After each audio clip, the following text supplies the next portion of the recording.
Aku kira, aku pulang ke surga yang kubangun dengan keringatku selama 2 tahun di negara orang. Ternyata, aku pulang ke neraka. Hatiku hancur saat melihat putriku satu-satunya, menangis kelaparan di luar rumah, basah kuyup kedinginan. Sementara di dalam suamiku, mertuaku, dan adik iparku sedang berpesta pora memakai uang kirimanku. Saat itu juga, air mataku kering, dan aku bersumpah. Mereka semua akan membayar lunas.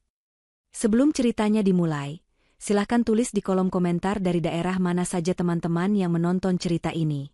Jangan lupa like dan subscribe agar channel ini bisa semakin berkembang dan bisa mempersembahkan cerita yang lebih menarik lagi. 2 tahun. 730 hari dihabiskan Andini di negeri orang, Korea Selatan. Setiap hari adalah perjuangan melawan dingin yang menusuk tulang dan panas pabrik yang membakar kulit. Selama 2 tahun, hidupnya hanya berputar pada 3 hal: bekerja, berhemat, dan mengirim uang pulang. Dia mengorbankan masa mudanya di Incheon, bekerja 14 jam sehari di pabrik komponen elektronik, tangannya kapalan dan punggungnya nyeri, hanya agar keluarganya di Indonesia bisa hidup layak. Pengorbanan itu terasa sepadan. Dari foto-foto yang dikirim Fahri, suaminya, rumah mereka sudah berdiri megah. Rumah 2 lantai bergaya minimalis modern, di kompleks perumahan yang asri. Dari uang yang ia kirim, utang-utang Fahri yang menumpuk karena judi bola sebelum ia berangkat, lunas. Kebutuhan Ibu Yati, mertuanya, selalu terpenuhi. Cindy, adik iparnya, bisa bergaya hidup mewah dan berkuliah di universitas swasta mahal. Dan yang terpenting, Kiara, putrinya yang kini berusia 8 tahun, bisa bersekolah di tempat terbaik. Malam itu, di dalam taksi yang membawanya dari Bandara Soekarno-Hatta, hati Andini membuncah. Dia sengaja tidak memberi kabar kepulangannya. Ini adalah kejutan. Dia sudah mematikan ponselnya sejak mendarat. Dia ingin melihat ekspresi wajah mereka secara langsung. Dia membayangkan pelukan hangat Kiara, senyum bangga Fahri, dan mungkin ucapan terima kasih dari Ibu Yati.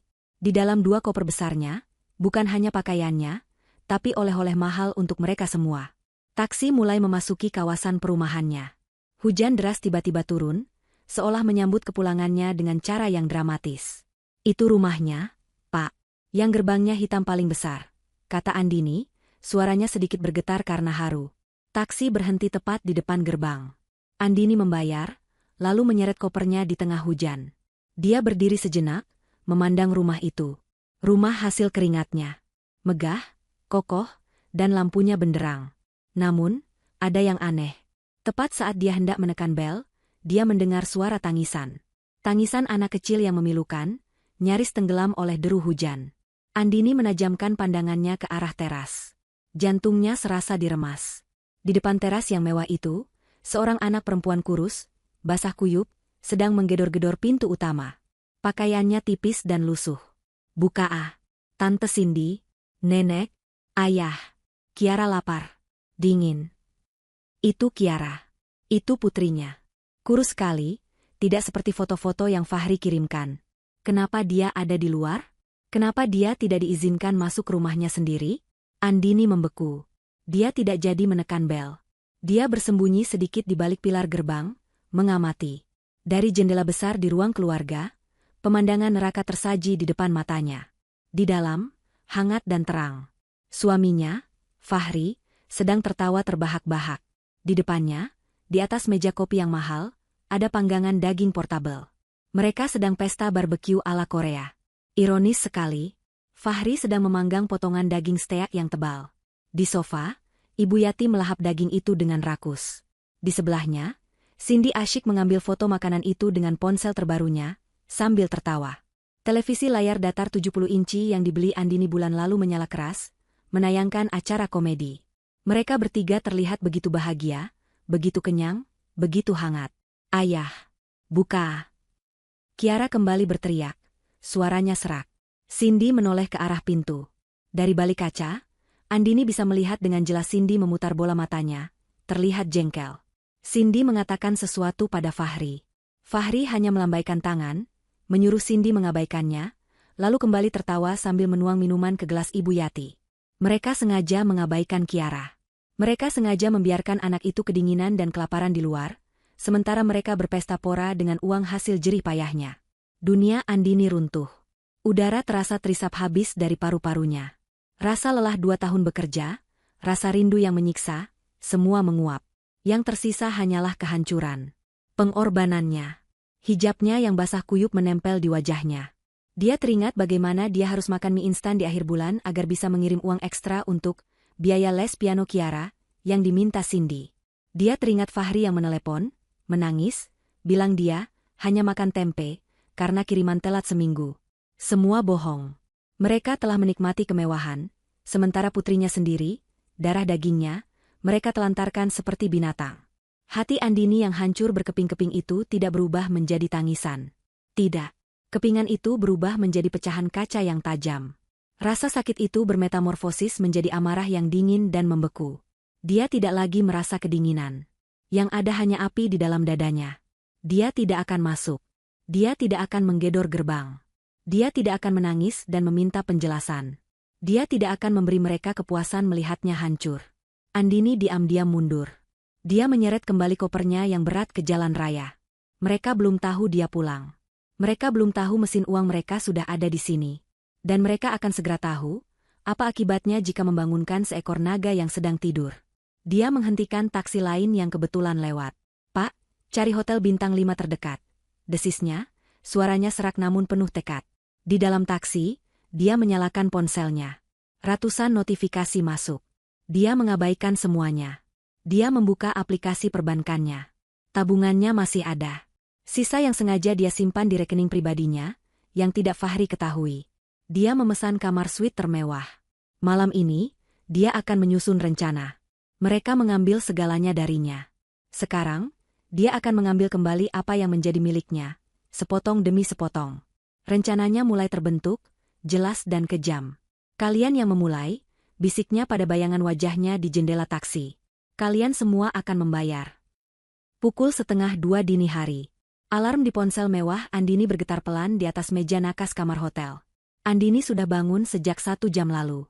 Dia sudah mandi air hangat, mengganti pakaiannya dengan satu setelan olahraga hitam polos yang ia beli di butik hotel. Dia telah memesan makanan mahal ke kamarnya, namun hanya menyentuh air mineralnya. Perutnya terlalu mual oleh amarah untuk bisa diisi. Dia memesan taksi daring, mengatur titik jemput di lobi hotel dan titik antar di sebuah jalan kecil, 1 blok dari rumahnya. Dia tidak ingin ada sopir taksi yang ingat wajahnya, atau mobil apa yang mengantarnya ke rumah itu. Pukul 2 pagi, jalanan sepi. Udara dingin pasca hujan menusuk kulit. Andini berjalan dalam bayang-bayang, memastikan tidak ada satu orang pun yang melihatnya. Rumah itu gelap gulita. Para penghuninya pasti sudah tertidur lelap. Kekenyangan setelah pesta menjijikan mereka. Andini bersyukur atas hujan deras tadi. Suara langkah kakinya yang pelan teredam oleh sisa gemericik air. Dia tidak menuju gerbang utama. Dia berjalan ke sisi rumah, ke area taman samping yang gelap. Sebelum berangkat ke Korea, dia menyembunyikan satu set kunci duplikat lengkap di bawah sebuah pot tanaman hias yang besar. Dia yang memilih pot itu. Dia yakin, orang-orang malas seperti Fahri dan keluarganya tidak akan pernah repot-repot merawat taman. Tangannya merogoh ke bawah pot. Benar saja. Kantong plastik berisi kunci itu masih ada, kering dan aman. Jantungnya berdebar kencang, bukan karena takut, tapi karena adrenalin. Dia membuka kunci gembok gerbang samping pelan-pelan. Tidak ada suara. Dia masuk, melintasi taman yang kini tak terurus, lalu menuju pintu samping yang langsung mengarah ke dapur. Kunci masuk ke lubang. Putar perlahan. Klik. Pintu terbuka. Hening. Andini melangkah masuk. Aroma pertama yang menyambutnya adalah bau busuk. Bau sisa makanan mahal yang dibiarkan membusuk di piring, bercampur dengan bau alkohol dan asap rokok. Rumah impiannya, rumah yang ia bersihkan dalam bayangannya setiap malam, kini kotor dan menjijikan. Piring-piring kotor menumpuk di wastafel. Sisa panggangan daging masih tergeletak di meja ruang tamu. Andini mengabaikan semua itu. Misinya hanya satu, Kiara. Dia menaiki tangga tanpa suara. Dia tahu kamar utama adalah tempat Fahri dan Ibu Yati tidur. Tidak. Kamar utama dipakai Fahri, sementara kamar tamu utama dipakai Ibu Yati. Cindy pasti ada di kamar tamu kedua. Dia membuka pintu kamar tidur Kiara. Kosong. Tempat tidurnya rapi, terlalu rapi. Seolah tidak pernah ditiduri. Di atasnya, tumpukan baju-baju kotor Cindy berserakan. Andini merasakan gelombang panik. Di mana anaknya? Dia memeriksa kamar mandi. Tidak ada. Dia kembali ke lantai bawah. Dia memeriksa dapur. Lalu dia mendengarnya. Suara rintihan pelan. Sangat pelan. Suara itu datang dari pintu belakang dapur, yang menuju ke sebuah gudang kecil tempat menyimpan perkakas dan pompa air. Hati Andini mencelos. Tidak mungkin. Tidak mungkin mereka tega melakukan itu. Dia membuka pintu gudang yang tidak terkunci itu. Bau apek dan lembab. Menggunakan senter dari ponselnya, dia menyorot ke dalam. Dan di sanalah dia. Di sudut ruangan, di atas tumpukan karung bekas, putrinya, Kiara, meringkuk. Dia hanya beralas tikar tipis yang kotor. Tubuhnya menggigil hebat, memeluk sebuah boneka beruang tua yang sudah kehilangan satu matanya. Tidak. Andini terisak tanpa suara. Air matanya akhirnya jatuh, bercampur dengan amarah. Mereka membuat anaknya tidur di gudang, bersama tikus dan kecoak. Dia berlutut, menyentuh dahi Kiara. Panas. Anaknya demam tinggi. Ibu. Kiara mengigau dalam tidurnya. SSH, sayang. Ibu di sini. Ibu sudah pulang. Bisik Andini, suaranya pecah. Dia harus cepat. Dia melepaskan jaketnya, membungkus tubuh mungil Kiara dengan erat. Dia menggendong anaknya. Kiara begitu ringan, terlalu ringan untuk anak seusia 8 tahun. Sambil menggendong Kiara, Andini bergerak cepat. Misinya belum selesai. Dia tahu satu hal yang Fahri tidak tahu. Saat membangun rumah ini, Andini meminta dibuatkan brankas tersembunyi. Brankas itu ada di ruang kerja, yang kini diubah Fahri menjadi ruang bermain game. Dia masuk ke ruangan itu. Benar saja, bau rokok pekat sekali. Stik konsol berserakan. Andini menggeser lemari buku palsu yang menutupi dinding. Di baliknya, sebuah brankas tanam kecil. Dia memasukkan kombinasinya, tanggal lahir Kiara. Klik. Brankas terbuka. Di dalamnya, semua yang ia butuhkan. Sertifikat hak milik, SHM, atas namanya, Andini. Akta jual beli. Izin mendirikan bangunan, IMB. Semua asli. Dan di tumpukan paling bawah, sebuah buku catatan kecil berwarna hitam. Buku hitam, Fahri. Buku yang dia temukan sebelum berangkat ke Korea, berisi daftar utang-utang judi Fahri kepada rentenir, lengkap dengan nama dan nomor telepon. Fahri mengira buku itu hilang. Tapi Andini menyimpannya, sebagai jaminan. Dia mengambil semuanya. Dia memasukkan dokumen-dokumen itu ke dalam tas selempang kecil yang dibawanya. Dia berjalan keluar rumah, masih menggendong Kiara yang tertidur demam. Dia tidak mengunci kembali pintu samping. Dia membiarkannya sedikit terbuka. Dia berjalan cepat menuju jalan utama tempat taksi tadi menunggunya. Kembali di kamar hotel yang hangat, Andini membaringkan Kiara di kasur empuk berseprai putih bersih. Dia memesan sup hangat dan kompres dari layanan kamar. Dia membersihkan tubuh Kiara dengan handuk hangat, menggantikan pakaian lusuhnya dengan jubah mandi hotel yang lembut. Kiara sedikit tersadar. Ibu, ini mimpi? Bukan, sayang. Ini nyata. Ibu sudah di sini. Sekarang Kiara tidur ya. Besok semua akan baik-baik saja, kata Andini, menahan tangisnya. Dia menyuapi Kiara sedikit sup hangat dan obat penurun panas yang dia bawa. Kiara kembali tertidur. Kali ini tidurnya tenang, tidak lagi menggigil. Pukul 3 pagi. Andini duduk di sofa, memandang wajah damai putrinya. Amarahnya kini sudah mencapai titik didih tertinggi. Ini bukan lagi soal uang. Ini soal keadilan untuk putrinya. Dia mengambil ponselnya. Panggilan pertama. Halo, jasa kunci 24 jam? Saya Andini.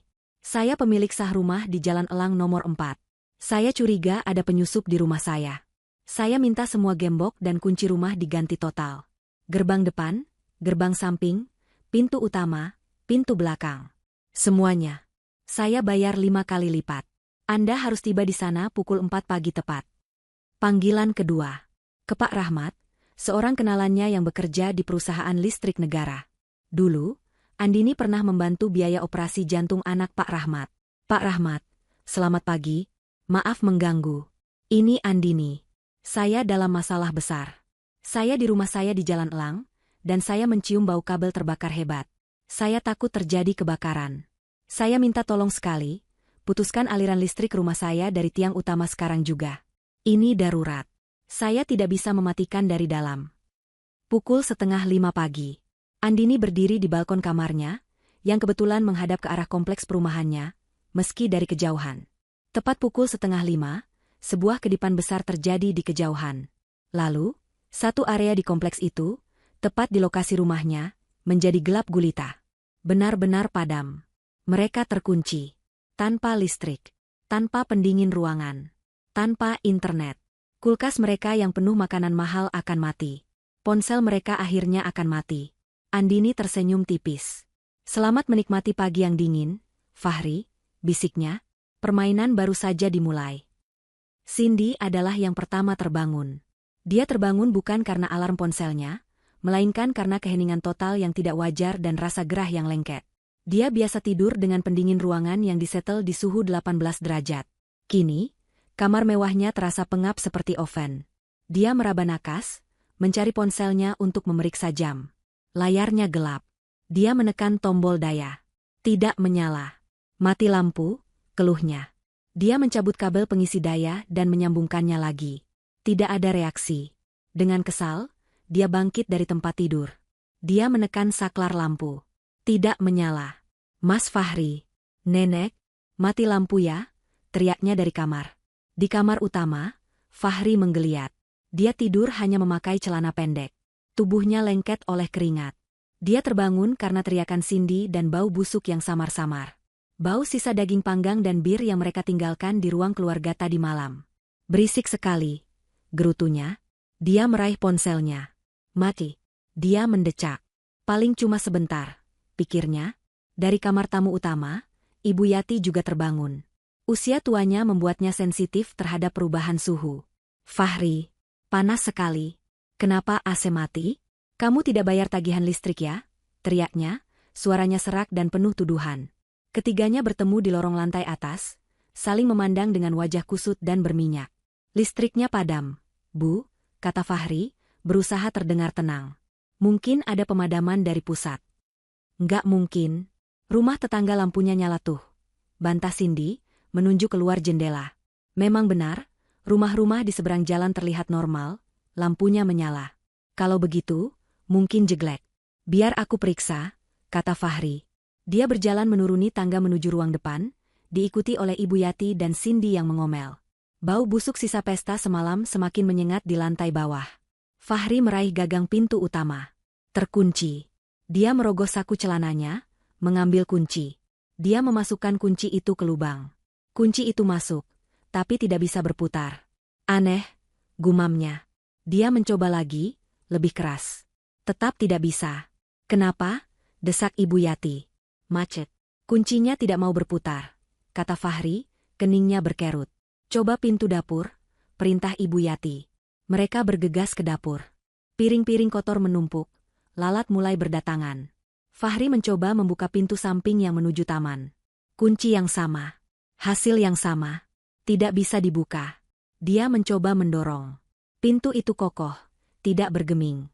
Gerbang samping juga pasti sama. Ini aneh, kata Fahri. Jangan-jangan. Cindy mulai panik. Kita dirampok? Terus perampoknya mengunci kita dari luar?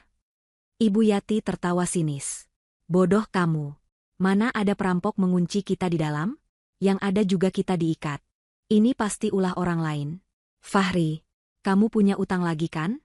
Ini pasti penagih utang yang sengaja meneror kita. Tidak, Bu. Utangku sudah lunas semua. Kan Andini yang bayar. Bela Fahri, suaranya mulai meninggi. Kepanikan mulai menjalarinya. Halah, aku tidak percaya. Uang yang dikirim Andini bulan ini saja kamu pakai untuk beli arloji baru kan? Tuduh Ibu Yati. Sudah. Jangan bertengkar. Potong Cindy, suaranya gemetar. Coba telepon polisi. Telepon satpam kompleks. Dia mencari powerbank yang selalu disimpannya di tas. Untunglah, masih terisi setengah. Dia menyalakan ponselnya. Tidak ada sinyal wifi. Tentu saja, modemnya mati. Dia mencoba menggunakan data seluler. Sinyalnya lemah karena terkurung di dalam rumah. Mas, telepon satpam, desak Cindy. Fahri menyalakan ponselnya menggunakan powerbank Cindy. Dia mencari nomor pos satpam. Nomornya tidak terhubung. Katanya, frustrasi. Sial, sinyal jelek sekali. Kalau begitu, teriak saja dari jendela, perintah Ibu Yati. Mereka bertiga membuka jendela ruang tamu. Tolong, tolong. Kami terkunci, teriak Fahri. Cindy ikut berteriak. Tolong. Ada orang di dalam. Tapi rumah itu dibangun dengan spesifikasi tinggi. Temboknya tebal dan jendelanya berlapis ganda untuk meredam suara. Jalanan di depan rumah sedang sepi. Tidak ada yang mendengar mereka. Mereka mulai kehausan. Kulkas mati. Dispenser air galon juga mati, tidak bisa memompa air. Mereka terpaksa meminum sisa air mineral di botol bekas pesta semalam. Ini semua gara-gara kamu, Fahri.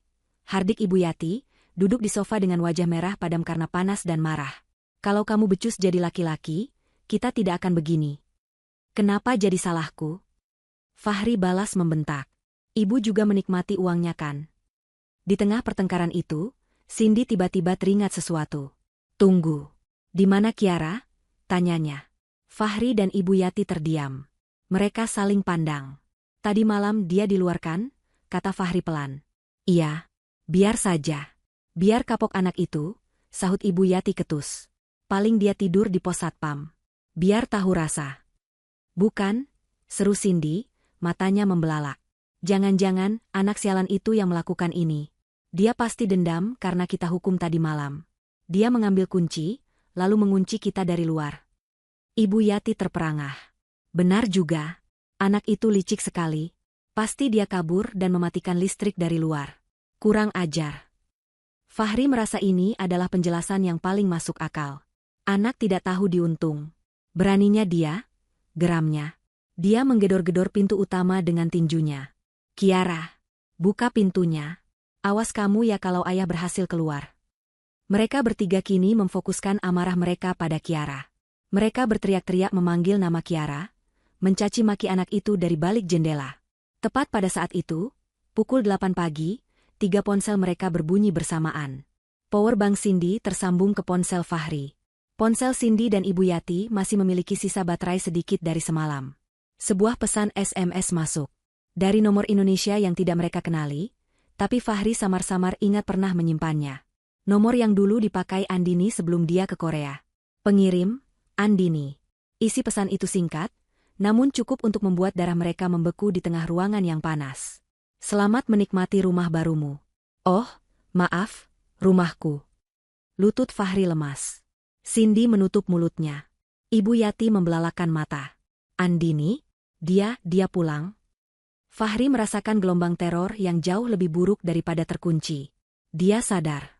Ini bukan ulah penagih utang. Ini bukan ulah Kiara. Ini adalah ulah istrinya sendiri. Dan jika Andini yang merencanakan ini baru permulaan. Kontras adalah kata yang paling tepat untuk menggambarkan pagi itu. Sementara Fahri, Ibu Yati, dan Cindy terperangkap dalam kegelapan dan bau busuk di rumah yang mereka anggap surga, Andini dan Kiara berada di tempat yang berbeda. Kiara terbangun di kamar hotel yang sunyi dan sejuk. Hal pertama yang ia rasakan adalah lembutnya spray katun Mesir yang membelai kulitnya. Hal kedua adalah aroma sup ayam hangat. Dia membuka matanya perlahan. Ruangan itu terang oleh sinar matahari pagi yang menembus jendela besar.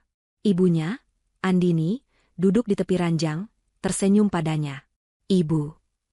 Bisik Kiara, masih mengira ini mimpi. Selamat pagi, sayang. Suara Andini lembut, tapi ada nada baru di dalamnya. Nada yang kuat dan tegas. Mimpi indah. Kiara. Kiara kira ibu masih di Korea. Kata Kiara, matanya berkaca-kaca. Ibu sudah di sini. Ibu tidak akan pergi lagi, kata Andini sambil memeluk putrinya. Dia bisa merasakan tulang-tulang rusuk Kiara menonjol. Hatinya kembali tersayat. Sekarang, kita sarapan. Kiara harus makan yang banyak. Setelah itu, ibu harus pergi sebentar. Kiara tunggu di sini ya. Nanti ibu panggilkan staf hotel untuk menemani Kiara nonton kartun. Ibu mau kemana? Jangan tinggalin Kiara lagi, pinta Kiara, mencengkeram jilbab ibunya. Andini menatap mata putrinya. Ibu janji, ibu hanya pergi sebentar. Ibu harus pergi ke Bandung. Ibu harus mengambil kembali semua milik kita. Mulai hari ini, tidak ada lagi yang boleh menyakiti Kiara. Ibu janji. Pukul 9 pagi tepat. Andini melangkah keluar dari taksi, tepat di depan lobi kantor cabang utama bank tempat dia biasa mengirimkan uang. Dia tidak lagi terlihat seperti TKW yang kelelahan.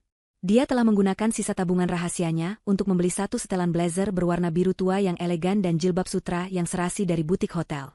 Dia terlihat seperti seorang pebisnis wanita yang sukses. Dia tidak mengantre di teller biasa. Dia langsung menuju layanan nasabah prioritas. Selamat pagi, saya Andini. Saya memiliki janji temu dengan manajer cabang. Ini sangat mendesak, katanya dengan tenang.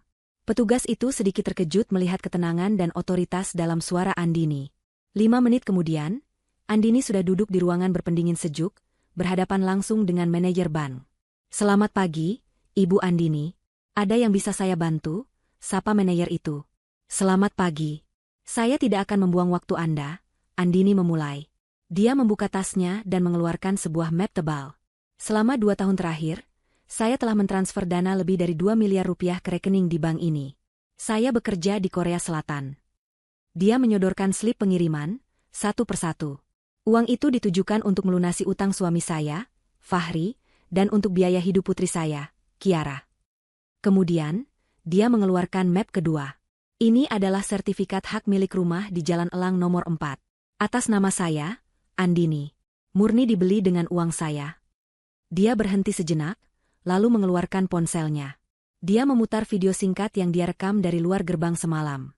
Video Kiara menangis kedinginan, kontras dengan pesta di dalam rumah. Ini yang terjadi tadi malam. Suami saya, ibu mertua saya, dan adik ipar saya berpesta menggunakan kiriman uang terakhir saya, sementara putri saya, pemilik rumah yang sah bersama saya, ditelantarkan di luar rumah dalam keadaan kelaparan. Manajer bank itu menatap layar ponsel Andini dengan wajah serius. Ekspresinya mengeras. Dan ini, Andini mengeluarkan, buku hitam, Fahri, adalah bukti bahwa suami saya memiliki riwayat utang judi yang parah. Saya menduga kuat dana yang saya kirimkan tidak hanya dipakai untuk foya-foya, tapi juga untuk hal-hal ilegal. Ini adalah penyalahgunaan dana yang sangat serius. Andini menarik napas. Saya di sini untuk satu alasan. Saya ingin membekukan semua aset. Rekening gabungan atas nama saya dan Fahri, saya minta dibekukan saat ini juga, dan semua sisa dana dipindahkan ke rekening pribadi baru atas nama saya. Semua kartu kredit tambahan atas nama Fahri, Ibu Yati, dan Cindy, saya minta diblokir permanen. Semua fasilitas kredit apapun yang mungkin pernah diajukan suami saya menggunakan nama saya sebagai penjamin, saya minta ditangguhkan untuk investigasi. Manajer itu menatap Andini, lalu ketumpukan bukti di mejanya. Bukti itu tak terbantahkan. Sertifikat rumah, bukti transfer yang konsisten, dan video penelantaran anak. Baik, Ibu Andini, kami akan proses permintaan Anda segera, katanya. Di saat yang sama, di rumah yang panas dan pengap itu, kepanikan telah mencapai puncaknya. Mereka bertiga kehausan dan lapar. Sisa baterai di powerbank Cindy tinggal sedikit. Ponsel mereka sudah tidak berguna untuk menelepon keluar karena sinyal yang buruk.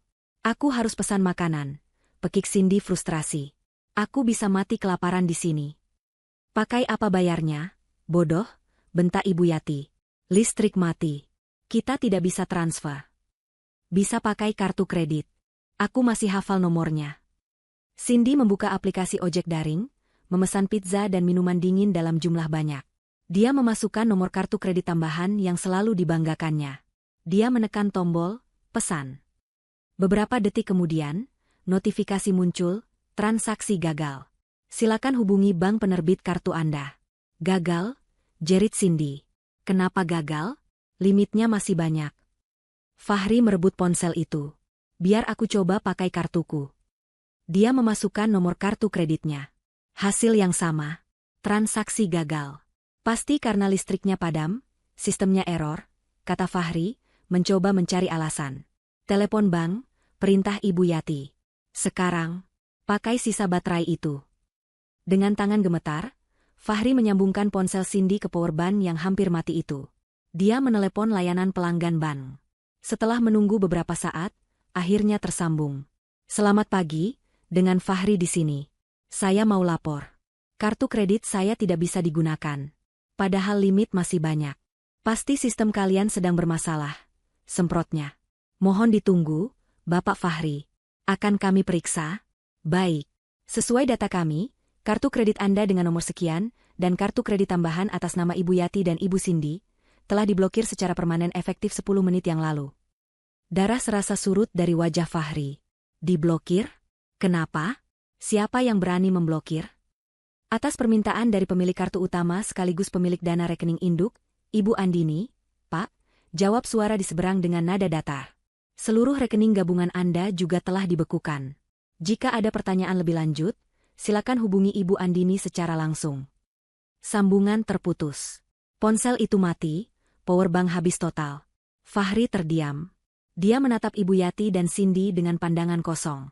Diblokir, bisiknya. Semuanya. Andini memblokir semuanya. Ibu Yati dan Cindy menjerit histeris. Mereka kini sadar. Mereka terperangkap di rumah mewah, tanpa listrik, tanpa air minum, tanpa makanan, dan sekarang tanpa uang sepeser pun. Seolah neraka belum cukup, sebuah suara mesin yang keras terdengar dari luar. Mereka bertiga berlari ke jendela ruang tamu. Sebuah truk derek besar berhenti tepat di depan gerbang. Dua orang pria berbadan tegap turun. Itu mobilku, pekik Fahri. Mobil sedan mewah berwarna hitam metalik itu adalah kebanggaan terbesarnya. Mobil yang dia bilang pada Andini dia beli tunai, padahal dia mencicilnya secara kredit.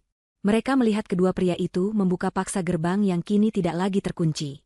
Tentu saja, Andini sudah menelepon tukang kunci untuk membukanya kembali setelah menggantinya semalam, agar petugas derek bisa masuk. "Hei, apa-apaan ini? Jangan ambil mobil saya," teriak Fahri dari balik jendela.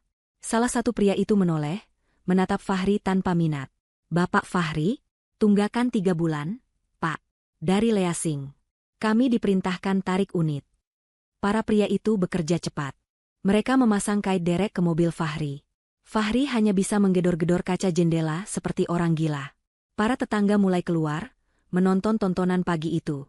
Fahri, Ibu Yati, dan Cindy hanya bisa mematung, menatap dari balik jendela.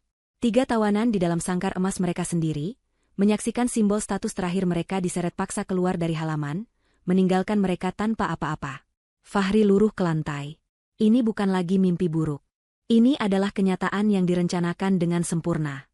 Kekacauan di dalam rumah nomor 4 di Jalan Elang itu telah mencapai puncaknya.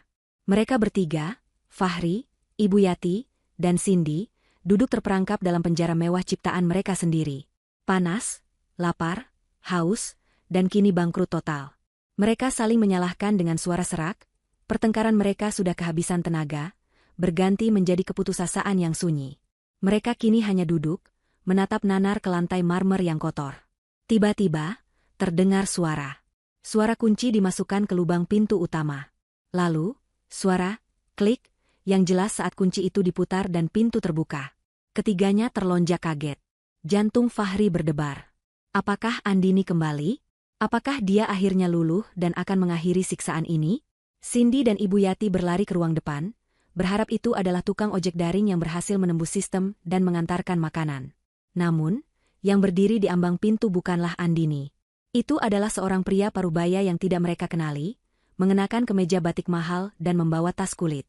Di belakangnya, berdiri 2 orang satpam berseragam lengkap, berbadan tegap, dan berekspresi datar. "Permisi." Fahri melangkah maju, berusaha terlihat seperti pemilik rumah. "Bapak siapa ya? Ada perlu apa masuk tanpa izin?" Pria berbatik itu tersenyum tipis. Senyumnya sopan, namun dingin. "Selamat siang. Saya Rahmat, pengacara yang mewakili Ibu Andini, pemilik sah dari properti ini," katanya, suaranya tenang namun bergema di ruangan yang hening. "Pengacara?" Ibu Yati memekik. "Apa-apaan ini? Andini menyewa pengacara untuk apa?" "Untuk ini, Bu," kata pengacara Rahmat. Dia membuka tas kulitnya dan mengeluarkan selembar surat yang disegel.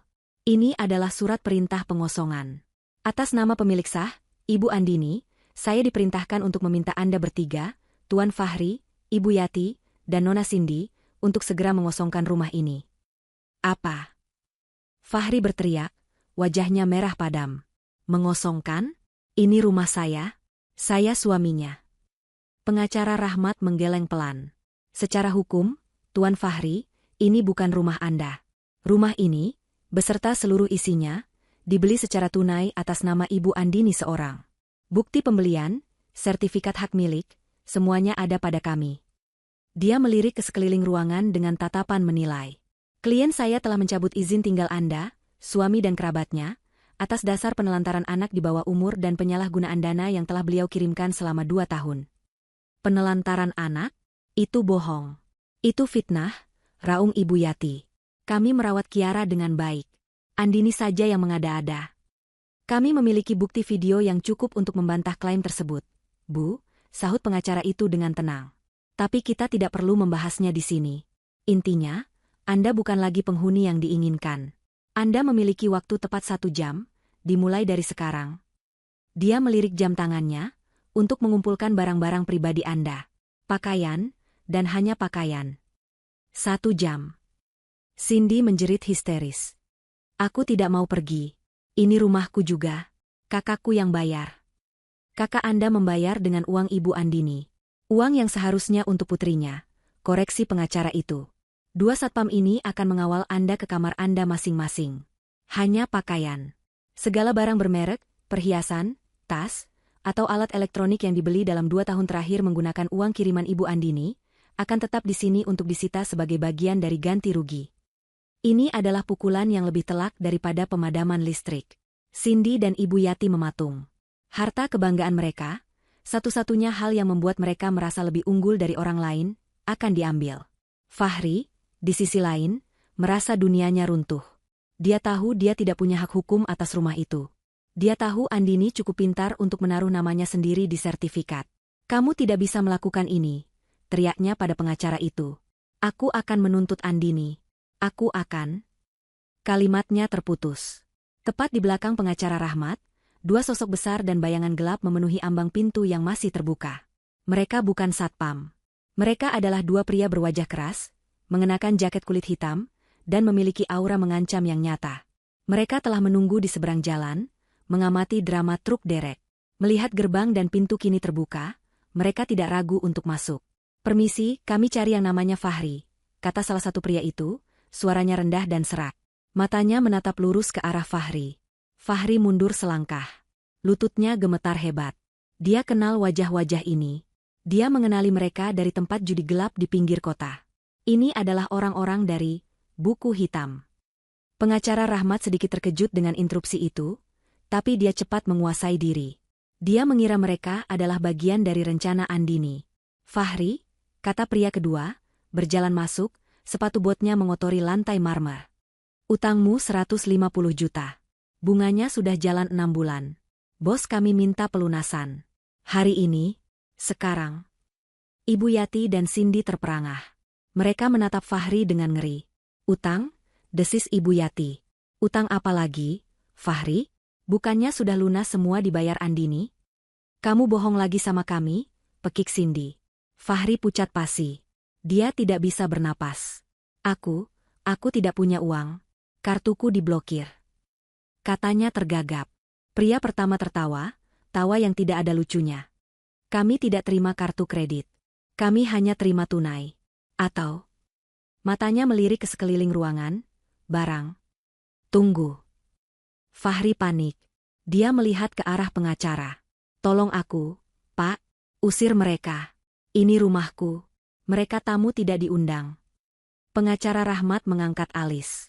Tuan Fahri, saya ingatkan sekali lagi, ini bukan rumah Anda. Dan waktu 1 jam Anda sudah berjalan 5 menit. Bayar utangmu, Fahri. Pria berjaket kulit itu mencengkeram kerah ke meja Fahri yang lepek. Atau kamu ikut kami ke kantor. Lepaskan. Aku tidak punya. Fahri meronta. Kekacauan total pecah. Ibu Yati menjerit-jerit. Cindy menangis di sudut. Para satpam bersiaga, tapi tugas mereka bukan untuk melawan penagih utang. Pengacara Rahmat dengan tenang menelepon seseorang, mungkin polisi. Dan para tetangga, yang sudah tertarik oleh kedatangan pengacara dan satpam, kini berkumpul di depan gerbang yang terbuka lebar. Mereka menonton tontonan paling dramatis di kompleks itu. Di tengah puncak kekacauan itulah, sebuah mobil Alphard hitam metalik yang mewah berhenti di seberang jalan. Pintu gesernya terbuka tanpa suara. Andini melangkah keluar. Dia mengenakan blazer biru tuanya, hijabnya rapi, dan kacamata hitam besar menutupi matanya. Dia terlihat tenang, kontras dengan kekacauan di halaman rumahnya. Di sampingnya, putrinya, Kiara, turun. Kiara tidak lagi memakai baju lusuh. Dia mengenakan gaun katun berwarna kuning cerah, rambutnya dikuncir rapi, dan di tangannya ada sebuah es krim stroberi yang dia jilat dengan gembira. Semua mata tertuju pada mereka. Fahri, yang sedang dicengkeram kerahnya, membeku. Ibu Yati berhenti menjerit. Cindy berhenti menangis. Para penagih utang melonggarkan cengkeraman mereka, bingung. Para tetangga berbisik-bisik. Andini mengangkat dagunya. Dia menatap lurus ke arah suaminya yang menyedihkan. "Cari apa, Mas Fahri?" Suaranya terdengar jelas dan mantap, memotong keributan.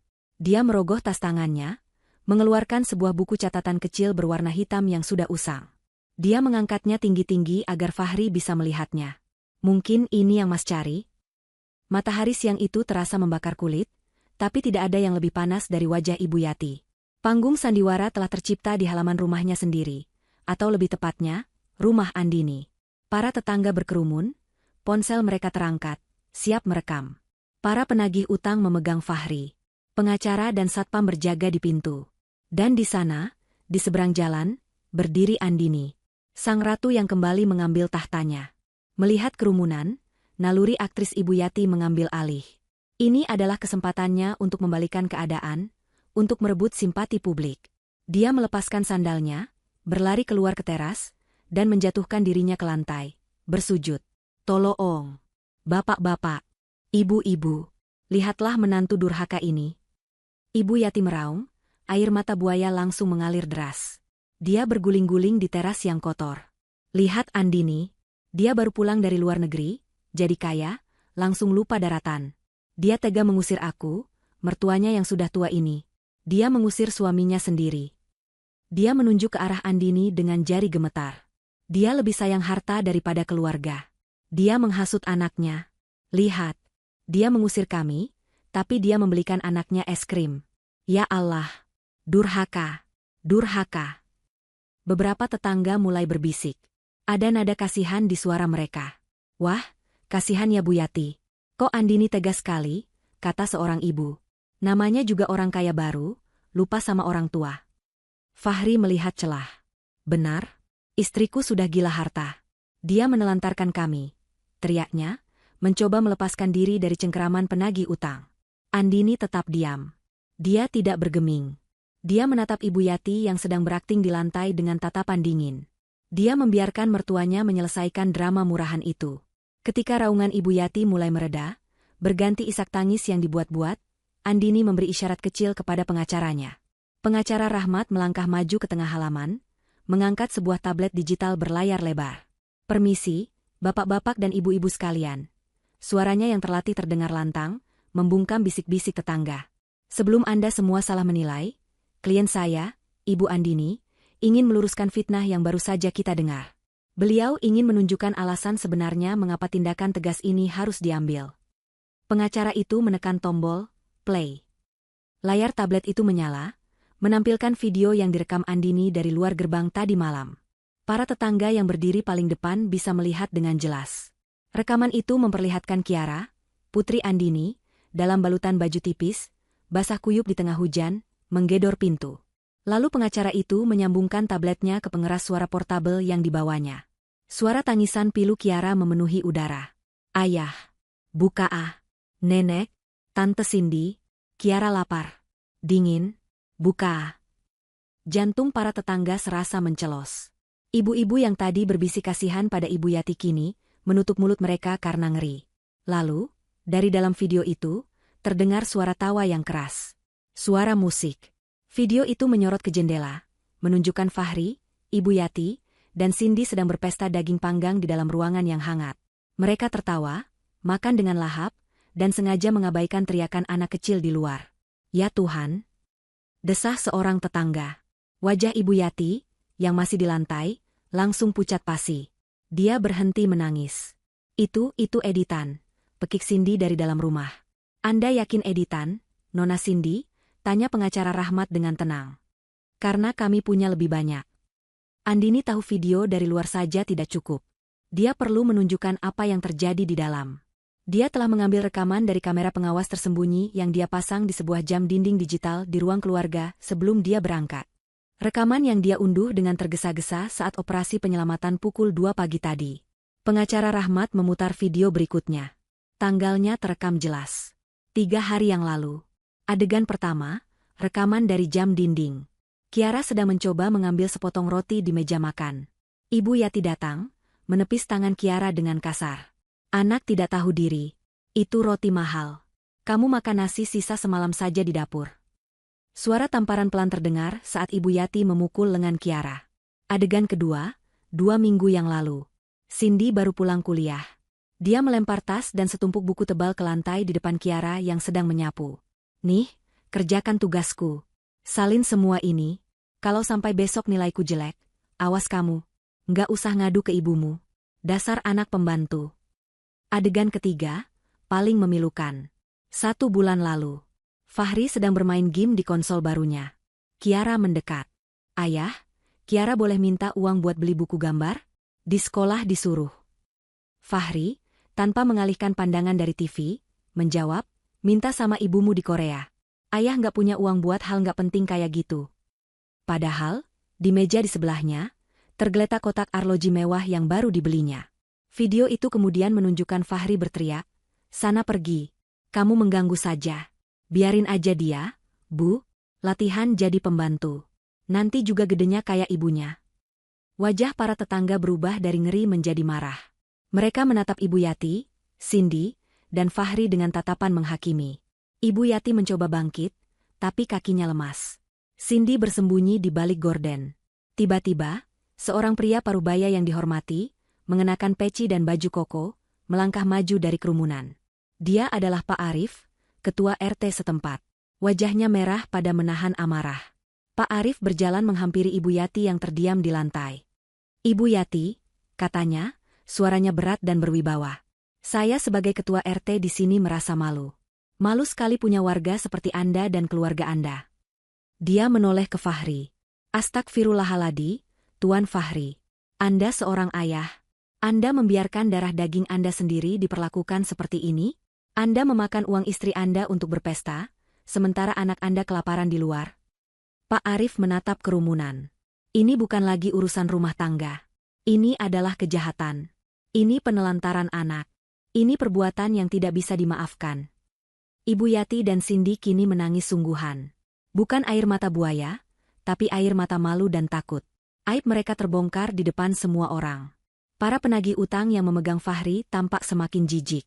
Kami mungkin penagih utang, Bu, kata salah satunya kepada Ibu Yati. Tapi kami tidak pernah menyiksa anak kecil. Dia mencengkeram kerah Fahri lebih erat, membuatnya terbatuk. Orang macam apa kamu ini? Hah? Fahri benar-benar terpojok. Hukum ada di pihak Andini. Masa ada di pihak Andini? Para penagih utang kini lebih membencinya. Dia menatap istrinya yang berdiri tegak di seberang jalan. Tidak ada lagi harapan di matanya. Hanya ada teror murni. Dia tahu, ini adalah akhir dari segalanya. Dan ini semua baru babak ke-6 dari drama balas dendam istrinya. Fahri merasakan dunia berputar. Dia terjepit. Di satu sisi, ada penagih utang yang siap menyeretnya ke neraka. Di sisi lain, ada tatapan menghakimi dari para tetangga dan Pak RT. Di depannya, berdiri istrinya, Andini, memegang buku hitam yang menjadi bukti kebusukannya.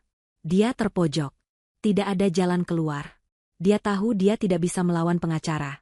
Dia tidak bisa melawan polisi yang mungkin akan datang. Dia tidak bisa melawan para preman itu. Hanya ada satu jalan. Satu-satunya celah yang selalu berhasil dia manfaatkan, hati Andini. Dengan gerakan putus asa yang tiba-tiba, Fahri menyentak tubuhnya, melepaskan diri dari cengkeraman penagih utang yang sedikit lengah. Dia tidak lari ke dalam rumah. Dia berlari ke seberang jalan, menerobos kerumunan kecil tetangga, dan menjatuhkan dirinya di kaki Andini. Dia bersujud, tepat di aspal yang masih basah. Dia mencium sandal yang dipakai Andini. Andini, sayang, maafkan aku. Fahri menangis meraung-raung. Ini adalah tangisan yang berbeda dari tangisan Ibu Yati. Ini adalah tangisan seorang pria yang benar-benar ketakutan, seorang pengecut yang terdesak. Aku khilaf, Endin. Aku salah. Aku dibutakan oleh uang. Tapi aku cinta sama kamu. Aku cinta sama Kiara. Dia merangkak, mencoba memeluk lutut Andini. Tolong aku, sayang. Sekali ini saja. Lihat, para penagih utang itu mau membawaku. Tolong bayar utangku. Aku janji. Aku janji aku akan berubah. Aku akan jadi suami yang baik. Aku akan jadi ayah yang baik buat Kiara. Jangan ceraikan aku, Endin. Tolong. Para tetangga yang melihat pemandangan itu terdiam. Beberapa ibu mulai terlihat iba. Betapapun brengseknya seorang suami, Pemandangan seorang pria yang bersujud di kaki istrinya selalu menyentuh. Kiara, yang berdiri di samping Andini, sedikit beringsut ketakutan melihat ayahnya dalam kondisi itu. Dia mencengkeram tangan ibunya. "Ibu," bisiknya. Cengkeraman Kiara di tangannya itulah yang mengokohkan baja di tulang punggung Andini. Dia sudah melihat akting ini sebelumnya. Dia sudah mendengar janji ini berkali-kali sebelum dia berangkat ke Korea. Dan dia tidak akan tertipu lagi. Andini menatap ke bawah, ke puncak kepala suaminya yang sedang mencium kakinya. Wajahnya di balik kacamata hitam itu tidak menunjukkan emosi.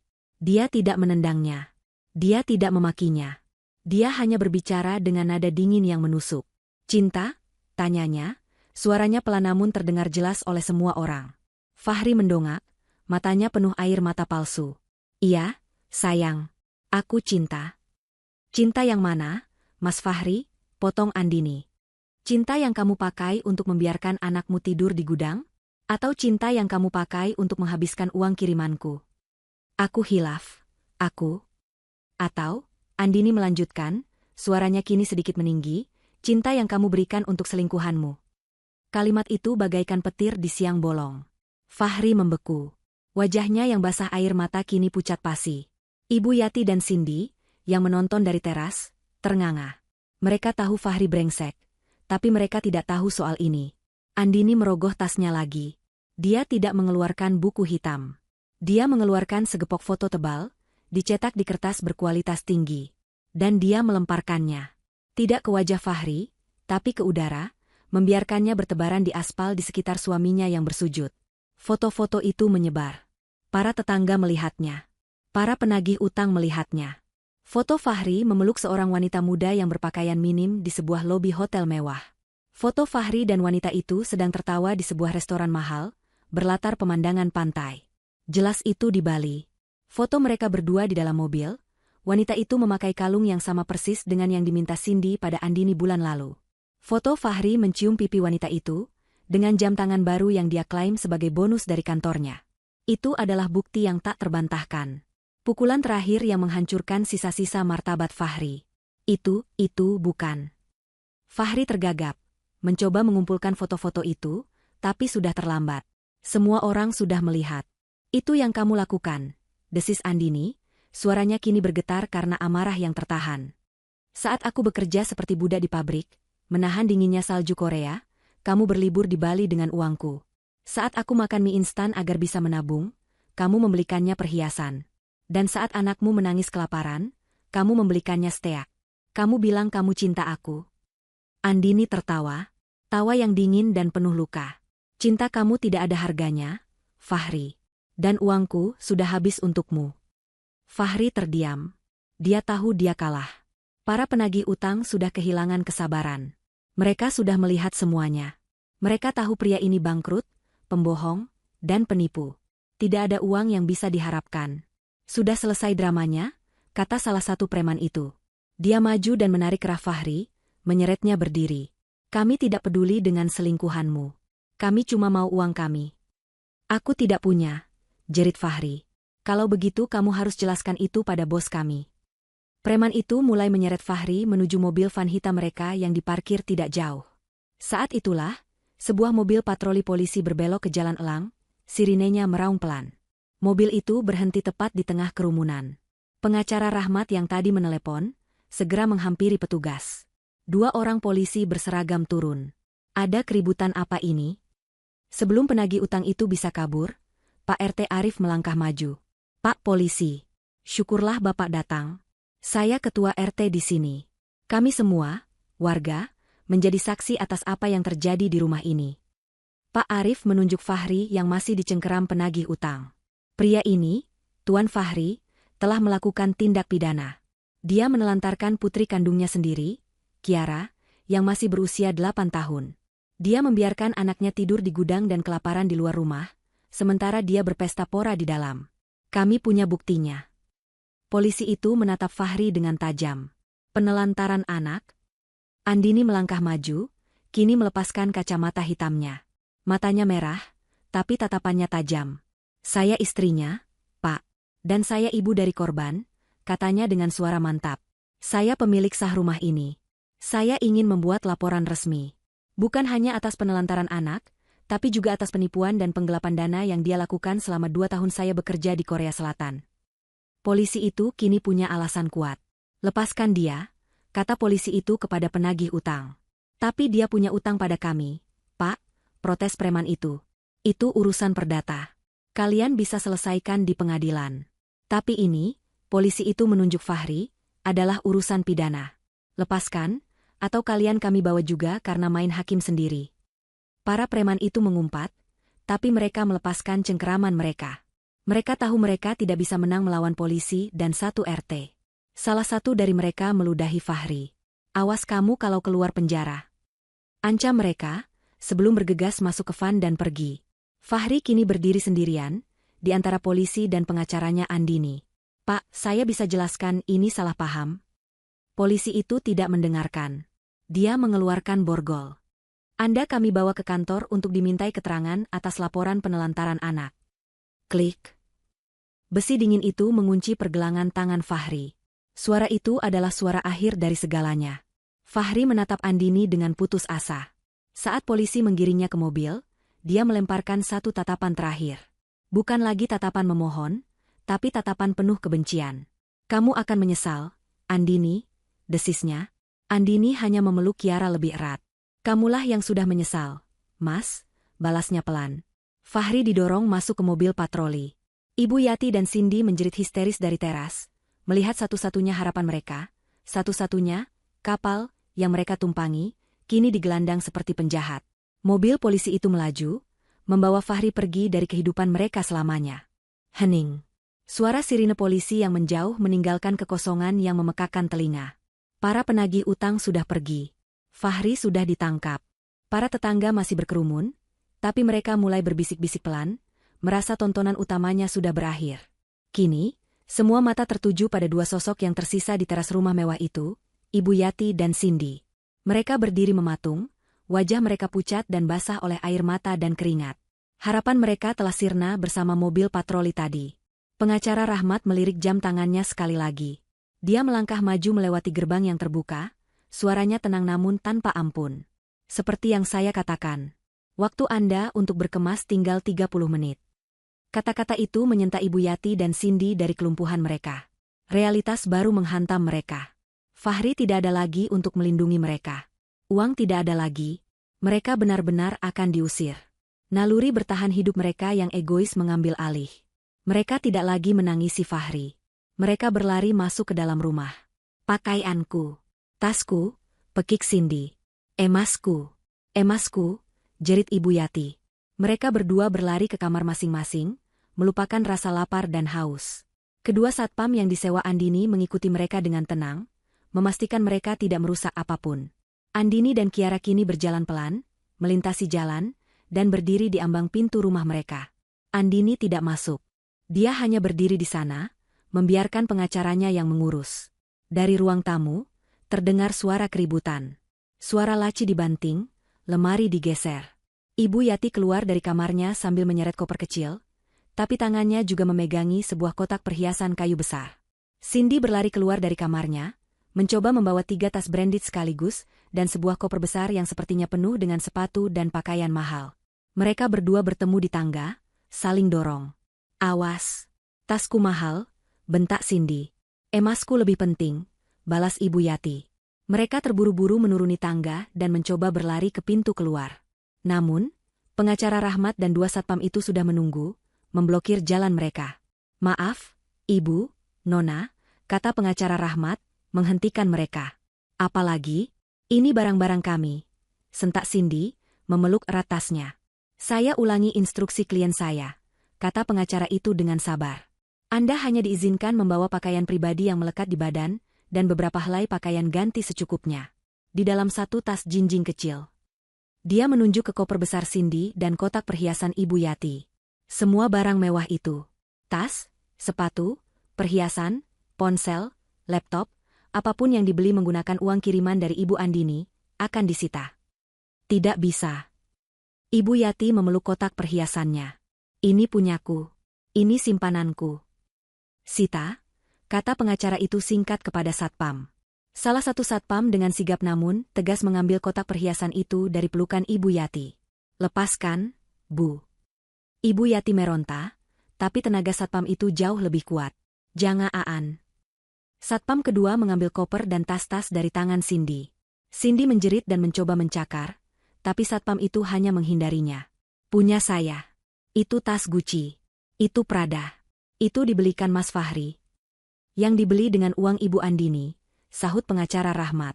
"Semua ini akan kami data, kami lelang, dan uangnya akan dikembalikan kepada Ibu Andini sebagai bagian dari ganti rugi atas penggelapan yang keluarga Anda lakukan." Satpam itu membuka koper Cindy di tempat. Di dalamnya bukan hanya pakaian, tapi juga sebuah laptop terbaru, iPad, dan beberapa kotak skincare mahal yang masih tersegel. Mereka mengeluarkan semuanya, menumpuknya di lantai ruang tamu. Tumpukan itu adalah simbol kemewahan palsu mereka. Cindy menangis meraung. Ibu Yati luruh ke lantai, kehabisan tenaga.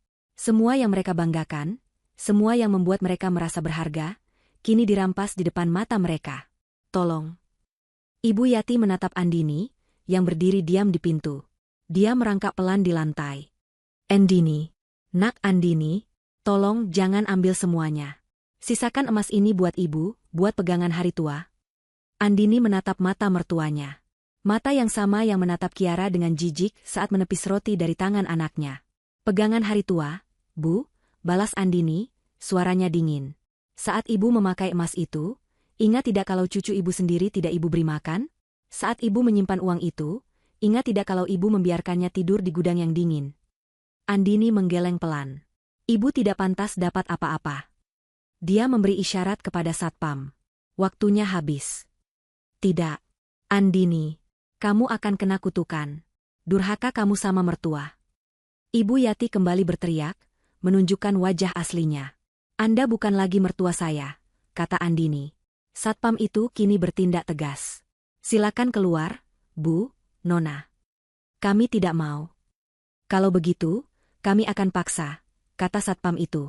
Mereka menarik Ibu Yati dan Cindy, yang meronta-ronta dan menjerit. Pengacara Rahmat mengambilkan 2 tas jinjing kosong dari gudang. "Masukkan pakaian ganti kalian. Sekarang. 5 menit." Dengan air mata dan umpatan, Cindy dan Ibu Yati terpaksa memasukkan beberapa helai daster dan kaos oblong ke dalam tas jinjing murahan itu. Setelah selesai, mereka digiring paksa. Melewati tumpukan barang sitaan mereka, melewati ruang tamu yang kotor, keluar dari pintu utama. Para tetangga masih menonton. Ini adalah bagian akhir dari tontonan. "Keluar." Satpam itu mendorong mereka melewati gerbang. "Jangan kunci. Ini rumah kami." Pengacara Rahmat tidak mendengarkan.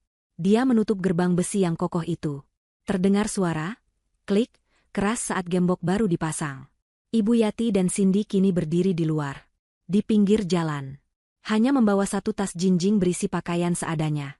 Mereka tidak punya uang. Tidak punya ponsel. Tidak punya tempat tujuan. Tepat pada saat itu, langit yang sejak tadi mendung akhirnya menumpahkan isinya. Gerimis mulai turun, perlahan namun pasti. Sama seperti hujan tadi malam.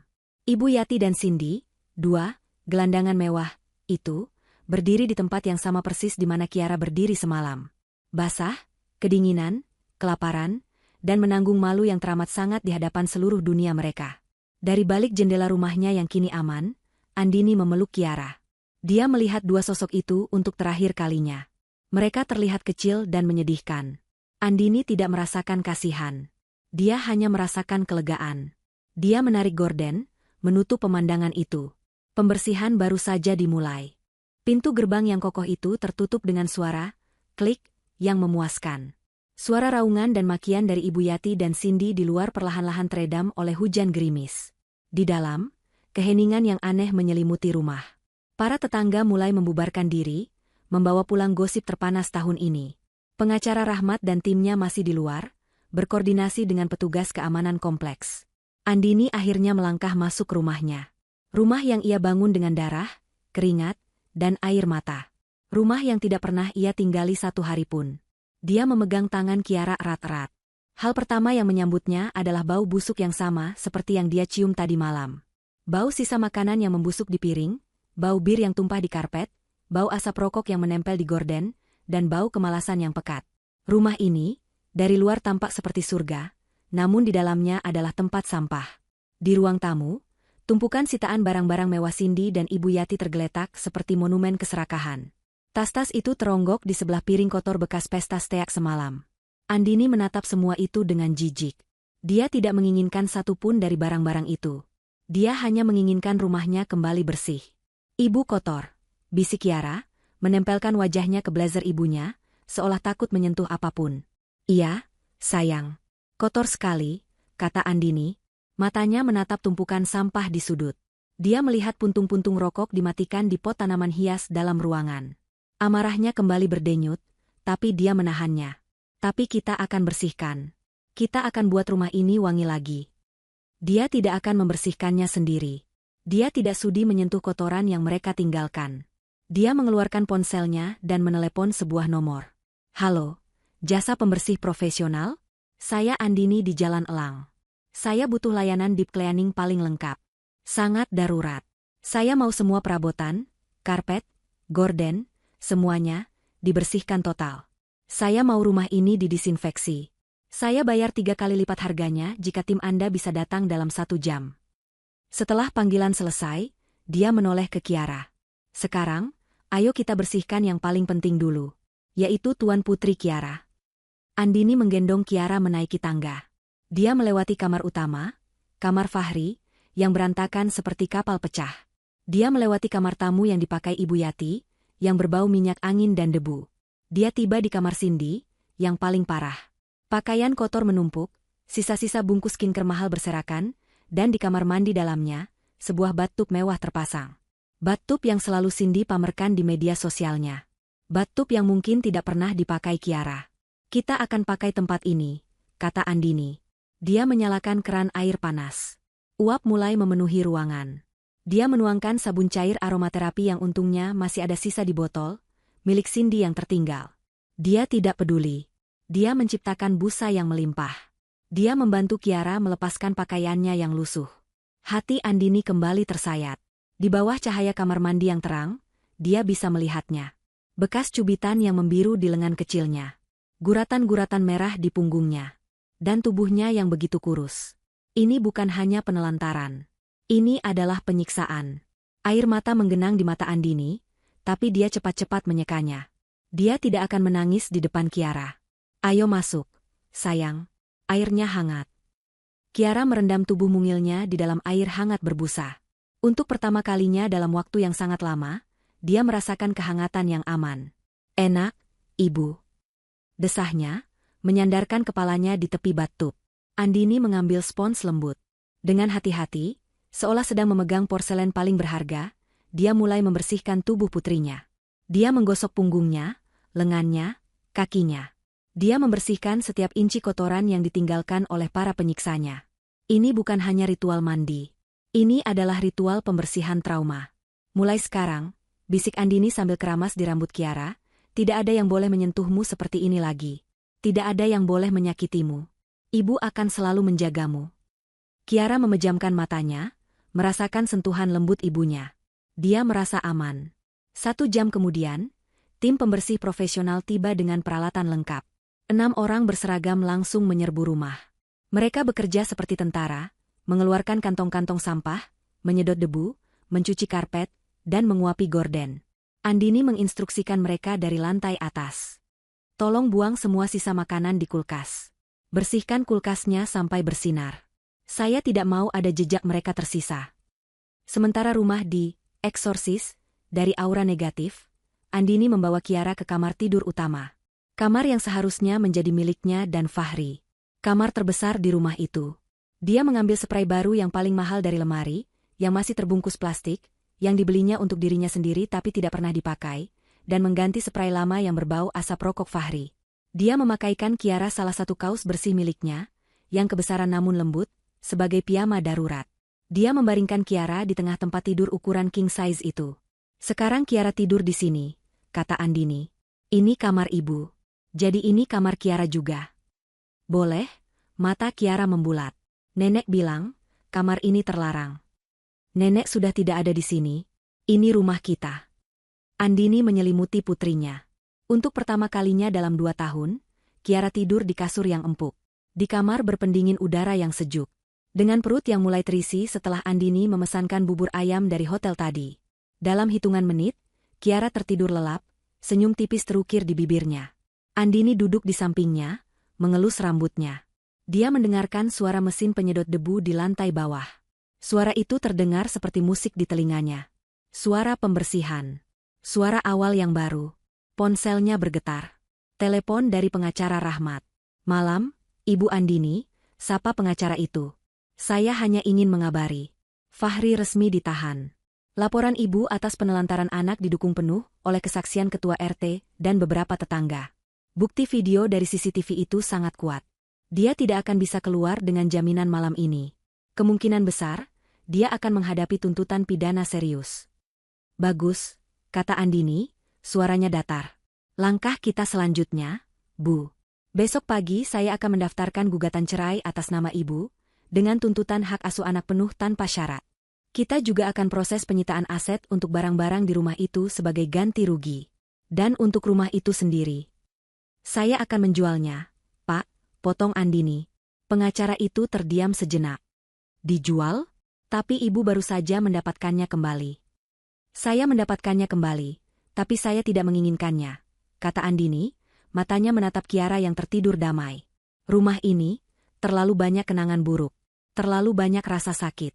Saya tidak bisa membesarkan putri saya di tempat di mana dia pernah disiksa. Saya akan menjualnya, beserta semua isinya. Saya akan ambil modal saya kembali. Lalu, ibu akan kembali ke Korea? Andini tersenyum tipis. Tidak. Saya tidak akan pergi lagi. Saya akan memulai bisnis di sini. Saya akan membeli rumah yang lebih kecil di kota lain. Tempat yang tenang, di mana tidak ada yang mengenal kami. Tempat di mana kami bisa benar-benar memulai dari awal. Saya mengerti, Bu. Keputusan yang bijak. Saya akan urus semuanya, kata pengacara itu. Andini menutup telepon. Rumah itu mulai wangi. Bau disinfektan dan sabun lemon menggantikan bau busuk. Dia berjalan ke balkon kamar utama. Hujan sudah berhenti. Dia menatap ke bawah, ke jalanan yang sepi. Tidak ada lagi Ibu Yati atau Cindy. Mereka sudah hilang, ditelan malam. Dia menarik napas dalam-dalam. Udara malam terasa segar. Dia merasa lelah yang luar biasa. Tapi untuk pertama kalinya dalam 2 tahun, dia merasa bebas. Perang telah usai. Dan dia, bersama putrinya, telah menang. 6 bulan berlalu secepat kedipan mata. Di sebuah kota kecil yang tenang di Jawa Barat, jauh dari hiruk-pikuk dan kenangan pahit Jakarta, aroma wangi rendang dan kue lapis legit menyeruak dari sebuah rumah mungil namun asri. Halaman rumah itu dipenuhi tanaman hias yang terawat, dan di dapurnya yang bersih dan modern, kesibukan dimulai sejak subuh. Ini adalah dapur, catering Andini, sebuah bisnis catering rumahan yang sedang naik daun. Andini, dengan jilbab sederhana dan celemek, bergerak lincah. Dia tidak lagi terlihat seperti TKW yang kelelahan, juga tidak terlihat seperti wanita kaya raya yang penuh dendam. Dia terlihat seperti dirinya sendiri, seorang ibu yang bahagia dan seorang pengusaha wanita yang sukses. Di meja makan, Kiara, yang kini pipinya tembam dan kulitnya bersinar sehat, sedang menyelesaikan sarapannya sebelum berangkat sekolah. Dia mengenakan seragam putih merah yang rapi. Dia sudah bisa membaca dengan lancar dan baru saja memenangkan lomba menggambar di sekolahnya. Dia tidak lagi pemalu atau ketakutan. Dia ceria, banyak bicara, dan selalu tertawa. Ibu, hari ini pesanan nasi kuningnya ada 100 kotak ya? Kiara bantu tempel stikernya ya? Seru Kiara. Boleh. Sayang.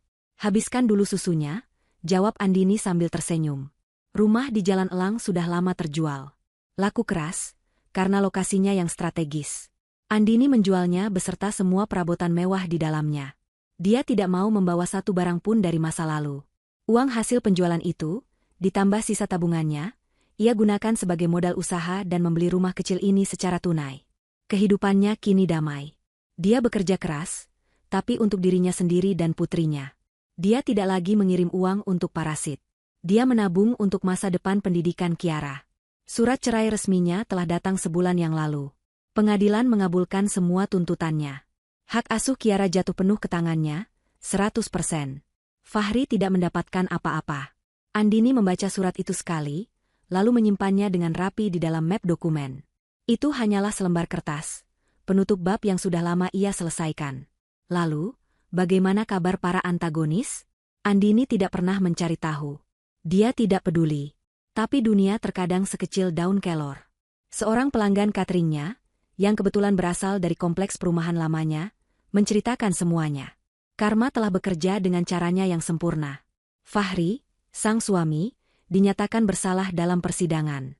Bukti video penelantaran Kiara, kesaksian Pak RT, dan rekam jejak penggelapannya terlalu kuat. Dia divonis 2 tahun penjara. Dia kehilangan segalanya. Istri, anak, rumah, mobil, dan kebebasannya. Di penjara, dia tidak pernah dijenguk. Baik Ibu Yati maupun Cindy tidak pernah datang. Mereka terlalu sibuk dengan masalah mereka sendiri. Dia menjadi pesakitan yang dilupakan, kurus kering, dan penuh penyesalan yang sudah tidak ada gunanya. Ibu Yati, sang ratu yang sombong, mengalami kejatuhan paling telak. Setelah diusir, dia dan Cindy sempat menjadi gelandangan selama beberapa hari. Akhirnya, dia menelan harga dirinya dan menelepon kerabatnya di desa, meminta dijemput. Dia kembali ke kampung halamannya di Jawa Tengah, tapi bukan sebagai orang kota yang sukses. Dia kembali sebagai pecundang. Untuk bertahan hidup, wanita tua yang dulu selalu dilayani itu kini harus bekerja. Dia menjadi buruh cuci, mengambil upahan mencuci pakaian para tetangganya. Setiap hari, tangannya yang keriput harus terendam air sabun, merasakan perih yang sama seperti hatinya yang penuh kebencian. Dan Cindy, sang calon sosialita. Tanpa uang dari Andini, tanpa fasilitas mewah, dan tanpa Fahri untuk dimintai, hidupnya hancur.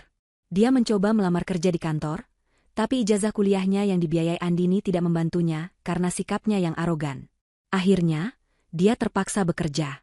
Ironisnya, dia menjadi pelayan di sebuah warung makan cepat saji di terminal.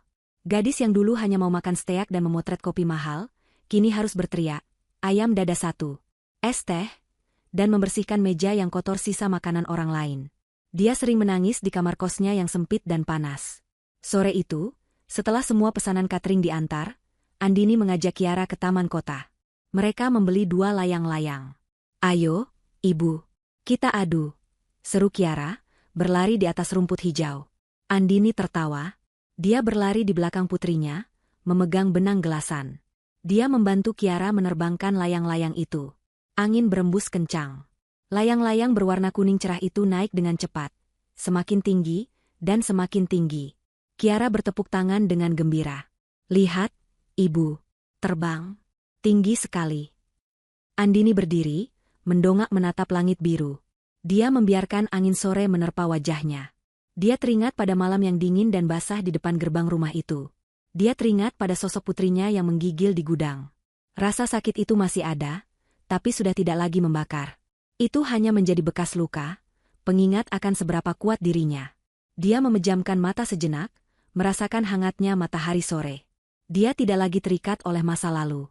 Dia tidak lagi terikat oleh utang, pengkhianatan, atau amarah. Iya, sayang, bisik Andini, tersenyum tulus. Terbang tinggi sekali. Dia menatap putrinya yang tertawa bebas di bawah langit. Dia akhirnya bebas. Mereka berdua bebas. Dan itulah akhir cerita yang paling memuaskan dari segalanya.